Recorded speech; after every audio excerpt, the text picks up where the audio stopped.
I drive past what looks like to be an accident, like with two cars pulled off on the side of the road. And as I'm like coming up, there's one big lady standing out behind the rear of the back car, right? And then I see another big lady walking up towards her with something green in her hand. I think it was like a rolled up yoga mat or some sort of like exercise tool or whatever. And she throws it as hard as she can and misses. Because the first lady like ducks, puts an arm up, and then they start tussling. And one of them throws the other one to the ground and then gets on top and then I just passed. It was like the craziest like road rage I've ever seen. But what makes it even weirder is that like neither of the cars were like damaged that I could tell. There wasn't like one didn't have a rear end smashed in, the other one's hood wasn't all dinged up. So I don't know what this is over, but I was just really happy to have witnessed it. Was that in a Walmart parking lot? No, it's on the side of the highway, the side of I-5, in rush hour traffic. I don't know why, but that reminds me of the episode that you guys did of you guys were like picking your 3 people that you would go into battle with or whatever. Yeah. I never got to pick my 3 fucking people. No, it's not fair because you know what ours were. So you just craft like the ultimate team. I am going to craft the ultimate team. You ready? All right. First up, we have Lenny's collarbone because it's a glass cannon. What? And he's broken his collarbone like 3 or 4 times. I've broken each one twice. Second up is the fat kid from Recess. Okay. All right. Because he can just fucking sit on and suffocate people. And then for every good championship caliber team needs defense, right? Oh, so the fat kid's not your defense? Nope. Oh, so he's the wrecking ball. The Okay. bitch from Waffle House that fucking deflected the chair. Boom, we're done. Easy clap.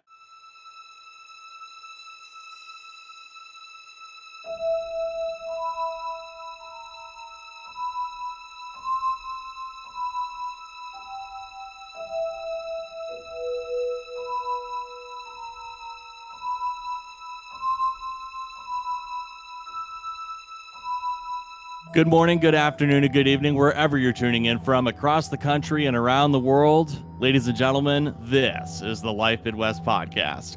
Welcome to episode 93, everybody. Hey, join a washed-up musician, a communications major, and an Army veteran, all originally from the Midwest, as we talk about life and events that are both current and events. Today, we're going to be doing some investigating. Not really, we're reporting on some investigating. Isn't that right, boys? You're watching. Wish I had some tinfoil. That'll work. I looked out my window yesterday, and I swear to God, I saw a UFO, an unidentified flying ostrich. Ostriches aren't supposed to fly. I swear to God, I saw one of them bitches up in the sky. I tell you what, I put my life on that shit. I was on my tractor the other day. You know what? I'm getting ahead of myself. But yeah, ostriches can fly. Lenny, he sounds like that guy from who's the guy that always called on Bob and Tom's show? Oh, I swear to God, Donnie Baker. Yeah. Donnie Baker. Yeah. Donnie Baker. This is Donnie Baker. It's state law. Oh man! Speaking of state laws, Trump says he expects to be arrested Tuesday as New York law enforcement prepares for possible indictment. Did you guys hear about this? I have heard about this. It'll be. Just as a quick aside, it'll be really interesting to see how this plays out in the future when this episode's released. Yeah, because we'll either be right or terribly wrong. It's not too often that we report on something before it actually has already happened. So CNN is reporting former President Trump said Saturday he expects to be arrested in connection with the years-long investigation into a hush money scheme involving adult film actress Stormy Daniels and called on his supporters to protest any such move. In a social media post, Trump, referring to himself, said, quote, "The leading Republican candidate and former president of the United States will be arrested on Tuesday of next week," end quote. Though he did not say why he expects to be arrested. His team said after Trump's post that it had not received any notifications from prosecutors. Real quick. just want to point out the fact that he says he's the leading Republican candidate when there's not even any polls for 2024, at least not that I'm aware of any. It's saying that you're winning a race when the horses are still, the doors haven't flung open yet for the horses. Isn't he like the only declared Republican so far? Pretty So, I mean, sure. I guess winning by default? Question mark? He's not going to go leading- unchallenged. Yeah. I just Anyway, want to point out the typo. He said former U.S. president, and he's still the president as far as I'm concerned. The election was stolen in 2020, whenever the hell that happened, and I swear to God, my president couldn't have written that. It says former. He's not former. Thank you again for the input, Donnie Baker. I was going to say Johnny Baker, ladies and gentlemen. But yeah, anyways, it's crazy to me that the Stormy Daniels thing is what's potentially doing him in and not campaign finance shit from New York. Is this, of all the things that it could be, right? Yeah. There's just so many. If we wanted to spend 3 hours here sitting here listing off all the shit that he's done, we'd probably still have a lot of time to cover. Anyways, that was a bad analogy, but the point is that he's done so much shit. This is it. It's the porn star. Yeah. And based on what Wes has been, or I'm sorry, Donnie Baker in his interjections here has sparked quite an interesting idea, and that is conspiracy theories. We obviously know that there are a lot of election deniers out there who think that the election was rigged and Biden did not win fair and square and did not win according to the policies in place for the country. But needless to say, I think there's a lot of good controversies out there that we could talk about. I don't know if that's one that we want to talk about, but I'm curious as to discuss and hear what your favorites are, / if you have any further opinions on the whole Trump thing. I think that's pretty much it. We'll know more if we're a prophecy podcast or not by the time this airs. So that's what you have. Any favorite conspiracy theories? Whether or not first off, are there any conspiracy theories that you actually believe? I believe the CIA distributed crack throughout black neighborhoods. Okay. Let's go on. I 100% believe that. All right, so the CIA is basically I don't know what the hell they do now. None of their shit's declassified. Jesus, I can't think of words. None of the newer stuff's declassified, so who the hell knows what antics they're up to nowadays. But long before we were born, back in a time when the CIA could get away with anything, they were basically destabilizing democracies in South America and fucking around in the Middle East and just doing all types of evil, wanton debauchery around the world. And we started to push really harsh policies from the inception of our country against people of color. And there's enough information and enough reason to believe that a semi-synthetic, you have to cook it, right? Something like crack made its way to all these hot spots of urban areas and locations with large populations of people of color, and then it became a crisis like the white opiate epidemic. I know it's not just a white opiate epidemic, but since so many white individuals or Caucasians are experiencing it, we now have Karens on TV. We gotta do something about the drugs. And it's a problem now because it hits white neighborhoods. But in the past, it was specifically black neighborhoods. And I just think it was a way to keep them even more oppressed. The CIA, to be fair, it's a good conspiracy theory because I don't know if it's true. I just believe it's true. It makes sense. I like to believe it. I've never heard of this before, Lenny. Oh, I've heard of it, but I never. It's always something I've seen in passing or heard of in passing from comedians or always referred to as a joke, but and that people that seriously believe it are the outliers. I know it's in a lot of, or it's not that type of film, but something a comedy movie, Don't Be a Menace to South Central while drinking your juice in the hood. That like it comes up there. Like I'm sure it comes up in like the barbershop movies. At least it has to come up in at least one of them. So things like that. So it's not something like I've ever like seriously put thought into. But Wes is right that there was a lot of CIA fuckery in the 60s and 70s destabilizing nations, specifically tied to communism. So I guess it's possible. Even if it's not like directly the CIA walking into the inner city and handing out baggies of crack, we have like videos of police planting evidence, for example. So we have some type of precedent set here that law enforcement or people in authority have purposely targeted minorities for their own benefit. I don't really know why they would do that. I get money for everyone I put away. I don't know. But also, we can. So when we're talking about conspiracy theories, the best kind of device we can use is Occam's razor. Just keep shaving away the nonsense until we get to the most reasonable explanation. How did all these drugs from South America originally get into the US? We had a pretty steady national narrative of this pure, clean, white ethno-state. And now all of a sudden drugs from South America are just pouring into the US at the same time we're destabilizing governments in South America and like the Mexico area. And so maybe they didn't directly hand baggies of crack out, but I think we could trace the origin of this drug epidemic in the 80s to the fuckery in the 60s and 70s. You could also attribute the drug epidemic to it all goes back, as they say, to Ronald Reagan. And we could trace the drug epidemic to Reagan's war on drugs.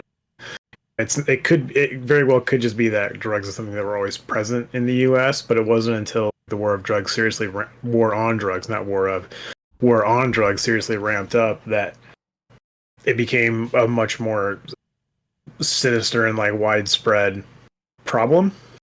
Because there's always going to be a dealer.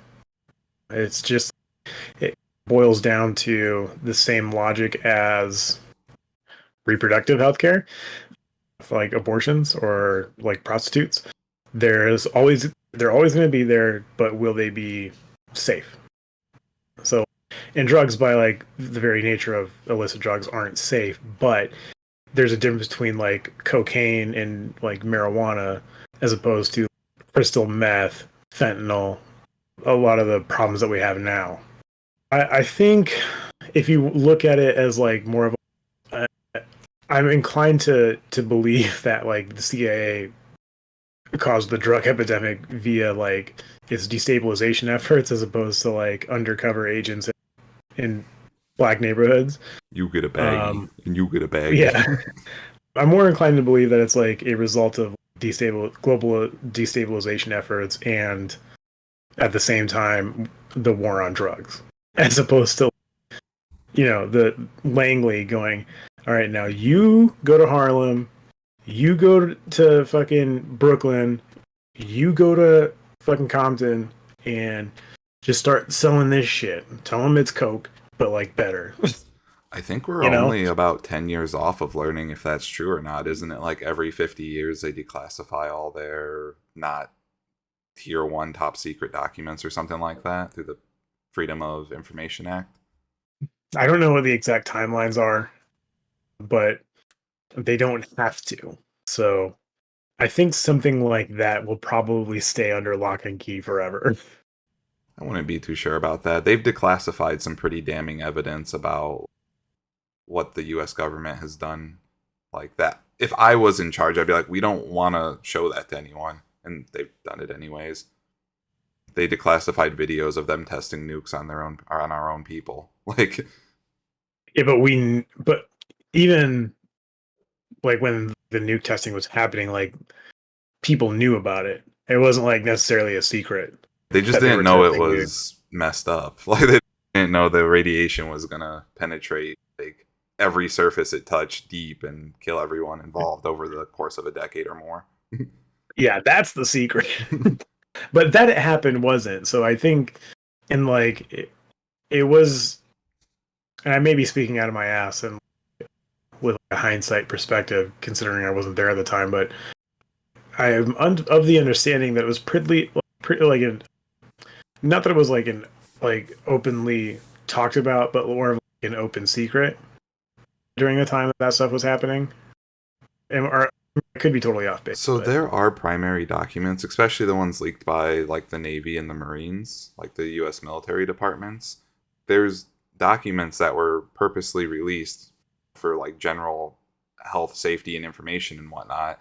But also there's primary sources of like doctors aboard military ships that knew that radiation was a bad thing, and like they were like taking fish out of the water, slapping them on the x-ray table, and without hitting the on button the fishes were taking their own x-ray. Or people who were like planing off planks of wood, like engineers on the ships would like, plane off planks of wood and test for radiation, and realize like half an inch deep on the ship you can't have people out there on their hands and knees scrubbing the decks to remove radiation. So the people with brains knew what was going on. The military just didn't give a fuck. They're like, no, we're going to figure this all out at the cost of 20,000 plus U.S. lives. I was just talking about the drugs and like the Oh. CIA's fuckery at the time, not radiation. Oh. I thought we were still talking about the nuke testing. But yeah, I don't put anything past governments in general, like looking at history. So yeah, maybe dark-coded like agents weren't walking through towns handing out baggies of cracks, but like the CIA mixed with the DEA, war on drugs, and secret American cabal organization. You know what? I swear to God, the government giving crack. They just out here, you get crack, and then they do the crack themselves. We're going to take a quick break. When we come back, coming up, as if all of that wasn't a good enough reason to prove to you that America was never great, we're going to keep talking about our favorite conspiracy theories. So stick around.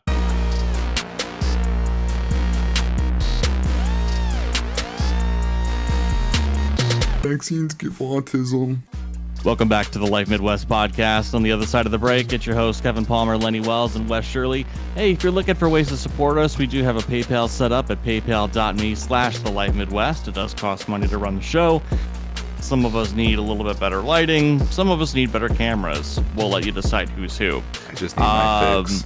If you're looking for free ways to support us, you can always reach out to Lenny, our social media manager, on any major social platforms at The Life Midwest. We also have the email. You can email us at support@thelifemidwest.com. And then we also have a website at thelifemidwest.com. Folks, it's been really fun talking about the prospect of Trump being dumped into a jail cell. See what I did there? And then also our favorite conspiracy theory, whether it's your favorite conspiracy theory to talk about that you believe in or one that you think is bullshit. I'm going to talk about one that I think is bullshit.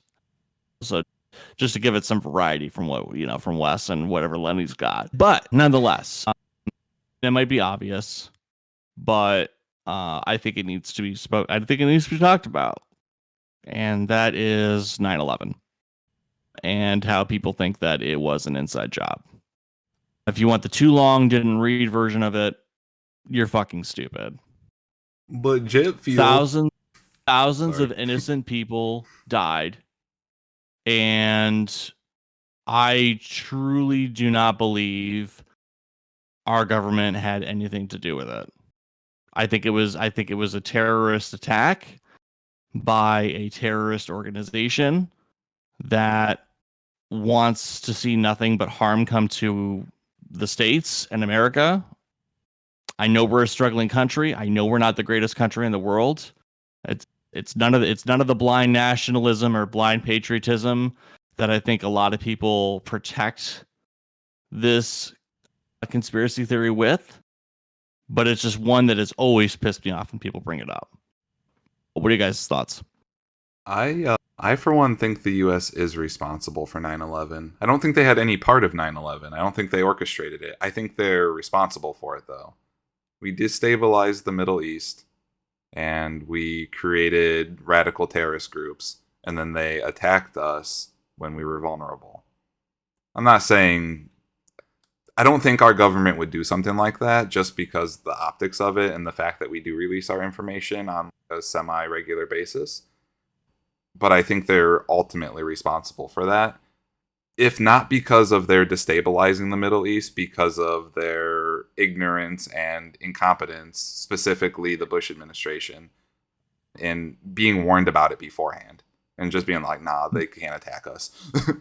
That is valid. That is valid because it came out that there was information, there was warnings. Obviously, hindsight is 2020. And then, like you're saying, the vacuums that were created in the Middle East as a result of our interfering and fuckery from the Gulf War to many other interactions before that. I wholeheartedly respect your thought process on that. Lenny? I don't think it's a really controversial thing to say at all. That I think you're 100% correct. That the I don't want to say the narrative, but like the general idea that people have on the way events unfolded is more or less like correct and true. And this isn't specifically about 9/11, but more like these really big like governmental conspiracy theories as a whole, like to include like the moon landing. There's a saying that goes, two people can keep a secret if one of them is dead. And so to believe that all of these people involved in 9/11, and by extension, like I said, any other like very large cover-up conspiracy, that all of these people are in on it and know, is just laughable. Yeah, there's nothing really else to say. It's tragedy now. It was a tragedy then. But I'm still gonna laugh at Pete Davidson for making jokes about it. We watched it happen. Yeah, like the three of us specifically. Wes, I don't know about you, but I don't know like what was going on at your school at the time. But I was on in television in school. Yeah, the thing that pisses me off more about 9/11 like truthers, but like to then claim that also is to claim that by extension everything that came afterwards was in vain. And there's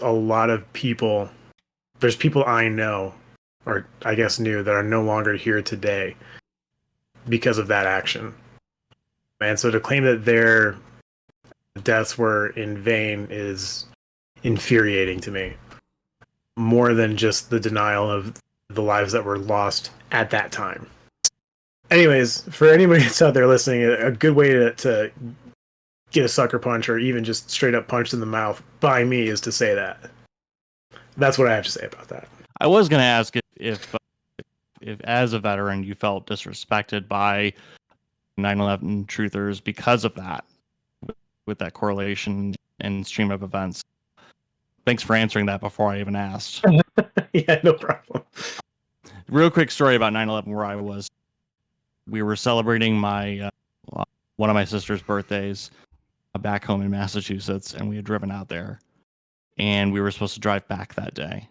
And I will never forget my late grandfather, who I had a very close relationship with and miss very much every day. It's one of his many moments of brilliance. As soon as the second plane hit the tower, he stood up out of his chair, pointed at the TV, and said, "Osama bin Laden." And I just don't think the average civilian was even thinking that at the time when this was happening. But here's a guy who just read his news and knew his shit and was just very aware of what was going on in the world. And it's so eerie to look back on that. My dad still tells that story.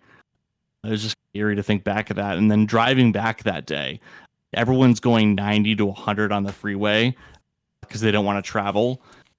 The rest stops are eerily quiet. Everyone's just huddled around the TV and the news. It was a real day, as we say on the show here. Lenny, I want to give you enough time to talk about yours before we head to the shout outs. Go ahead. It's not anywhere near as heavy as either of yours. And this is one that like I think could be true. I don't necessarily believe hardcore. And that is that places that sell mattresses are money laundering. And the reason I believe that is because most people will buy a mattress roughly every 10 years, right? That's like when you're supposed to. Now, I don't know about you guys, but I've found that mattresses are very expensive. And when you go into a mattress store, there's hardly ever anybody there. And most of the times you have to take out a car loan to buy a new fucking mattress. The first mattress I owned when I got out and lived in my own place post-military, I bought off Craigslist for $100, and it was almost brand new. And I used that.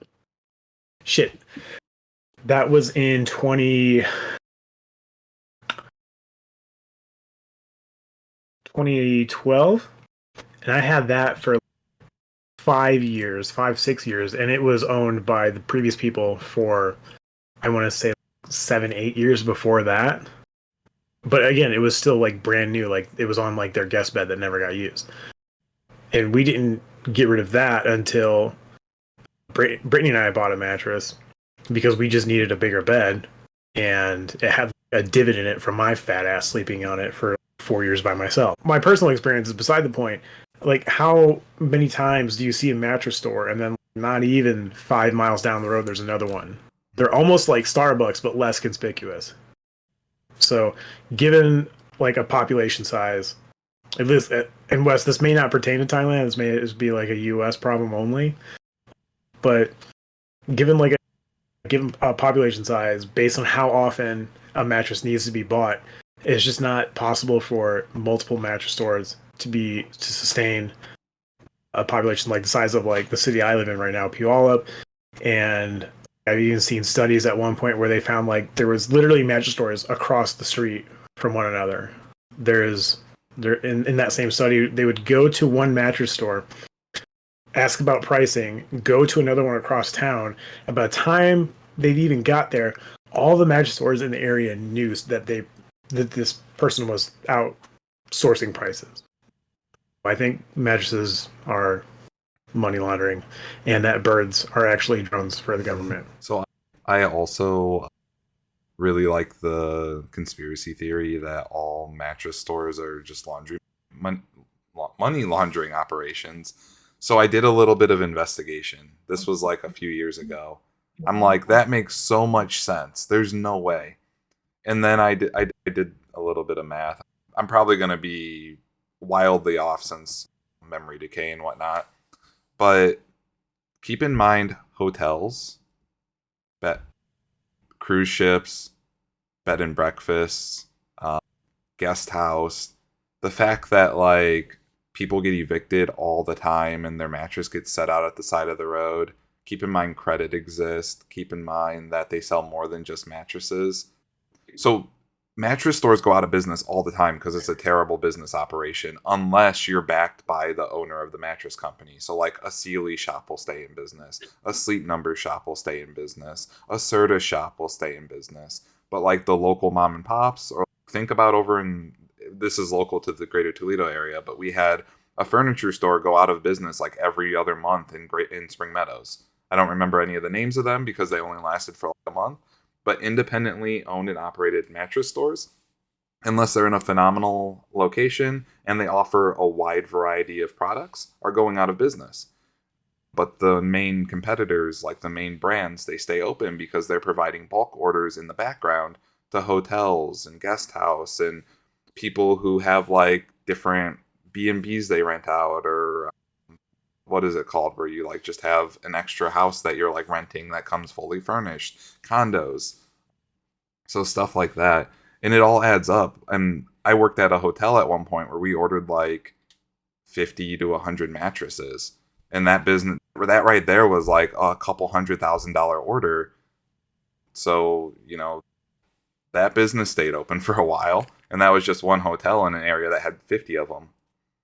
So let me ask you this. Let me play devil's advocate for a quick second here. Why wouldn't they just order it from Warehouse Direct? Like those big orders. So also working for a vacuum shop and being part of the background there, you can't do that unless you're a huge account. So let's say Hilton as a franchise can probably do that. But like if you're running the Motel 8 down the road and you have to keep replacing your beds because of bed bugs or like bleeding people or drunk people pissing, and whatever drug use where there's like needles found on the bed and you have to do that for sanitary reasons. You're not buying direct. The day I learned only drunk people piss. Continue. Pissing the bed usually is drunk people. Maybe elderly people shit the bed and piss the bed. I don't know. But so with vacuums, for example, you can't just now you can. Dyson has switched to being able they want to cut out the vacuum shops entirely. But Miele, for example, very high end German brand of like home appliances, you have to go to an authorized dealer. And that's part of the dealer manufacturer. You scratch my back, I scratch yours, quid pro, whatever. It's literally like the only reason these places exist is because they're in agreements with the manufacturer. And the manufacturer doesn't want to put forth the footwork to do all the heavy lifting. They rather just send their vacuums out in bulk to one location and then they sell them at mapping retail price. Gotcha. To that, I say no. I bet a good number of them are money laundering schemes, to be fair. I think there's reason to be had, but let's be real. Birds or drones and fucking mattresses don't make you money. So like your counterpoint to like bulk orders are just that, like bulk orders. Like there's no reason, like, because I don't like work in the mattress industry, but I do know from the construction industry that I work in that like direct to manufacturer ordering exists. So it's not like it's nothing for us, for like my company, to order like 200 front doors, apartment doors directly from a manufacturer. So things like, and plus like the ones that are being like ordered like for those large scale operations like hotels, cruises, large businesses, they're not like good mattresses either, right? They're like the shit. Depends on the rating of the hotel. Okay, sure, but still at the same time, there's never been like, and maybe I'm not staying at like, obviously I'm not staying at like 5-star hotels either in their like suite of suites, but still like any decently like 3-star hotel that I've stayed at or better in like downtown Portland and Seattle, the beds are still not what I would prefer to be sleeping in.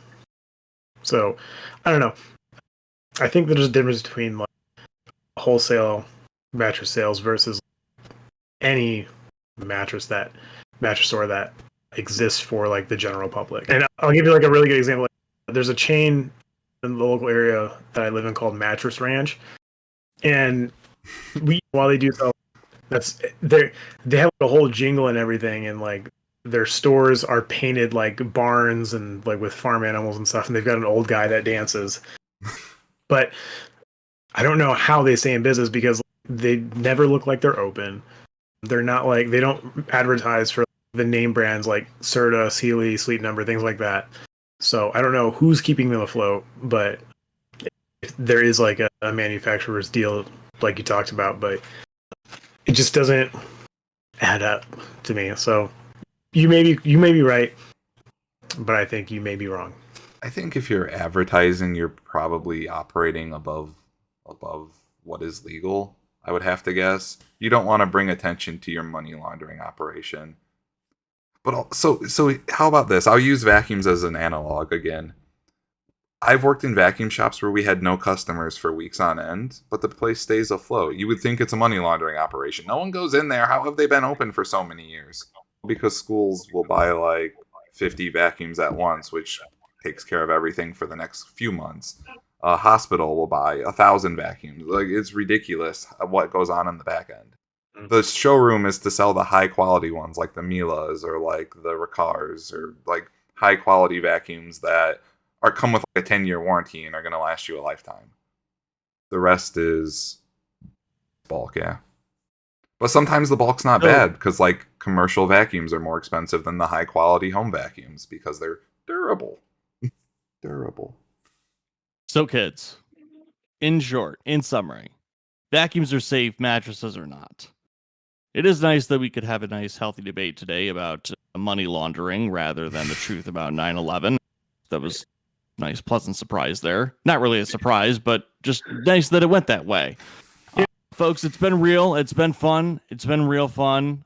We are way over time once again, and Wes has a ton of editing to do. So we're going to go to the shout-outs. Lenny, what do you got for us this week? I'm going to shout out my wonderfully beautiful wife, Brittany, who is actually the genesis, the idea for this episode. She provided me with the idea of covering our favorite conspiracy theories, whether we believe them or not. So thank you, Brittany. Again, shout out to you guys for making the platform for us to have this discussion. Kevin, I want to shout out yours and mine personal first foray into conspiracy theories. There was a not insignificant amount of time during junior high where you and I were both convinced that because of Nostradamus that George W. Bush was the Antichrist. Shout out to you for that. I remember the number of pages that you printed out in the library. I was so convinced of this at one point that I kept literature and I would give it to people. Anyways, if you're wondering why I am the way I am now, maybe. Anyways, so shout out to you for that. And anti-shout out to anyone that's 9/11 truther. I will find you. Or you can find me. All right, Wes, go ahead. I want to give a shout out to Lenny's Fist. I hope they find the face of every 9/11 truther. Shout out to my wonderful and beautiful wife, Yui. She specifically planned an appointment to not be here while I was recording. Made it nice and quiet. Shout out to both of you for your wonderful conspiracy theories that you do believe / don't believe. I know we had a mix going on. Conspiracy theories and just debating them is probably my favorite thing on earth. My form of entertainment is listening to people talk about how stupid conspiracy theories are and using logic and reason to get to the bottom of it. So it was fun. Shout out to both of you for having opinions and listening to mine. And shout out to mothers, because you should call your mom and tell her that Trump is not still the president. We got to clear up these conspiracy theories. Anyways. Yeah, call your mom, tell her that jet fuel can in fact melt steel beams. And that vaccines do not cause fucking autism. That shit's stupid. People die because of that. Anyways. It's true. Kevin? I want to shout out Ashley, my incredible future wife. I just had one of those days today where I was just very appreciative of the life that I'm building and what I have going for me. And, we live in a world and a society of consumerism, and where we're taught that what we have isn't enough and we always need more. And I was just able to take a step back and be grateful for what I had today. And that was pretty goddamn cool. Want to shout you guys out for being the actual 9/11 truthers. I hope Lenny's fist of justice finds the butthole of 9/11 truthers. I'm getting so deep in there. I'm getting so deep. Elbows. All proceeds from today's show will go towards dish soap for Lenny to wash his hands afterwards. And call your mom. Tell someone you love them. Make sure you do that. I want to shout out Trump. Hope you get arrested. I want to shout out Reagan and the war on drugs. Thanks for a wild goose chase. Appreciate you. Want to shout out. Oh, I had another spicy one. We'll leave it in the description if we remember, because we're way over time. But yeah, call your mom. Tell someone you love them. Tell someone you love about the podcast. Get the word out. Get the word out, folks. We'll be back next Saturday and every Saturday here on the Life Midwest podcast. Take care and have a good one. Don't get the COVID vaccine. I swear to God, they're altering your DNA. You're gonna turn into fucking a chicken or something. Bullshit. Bye. Love you, babes.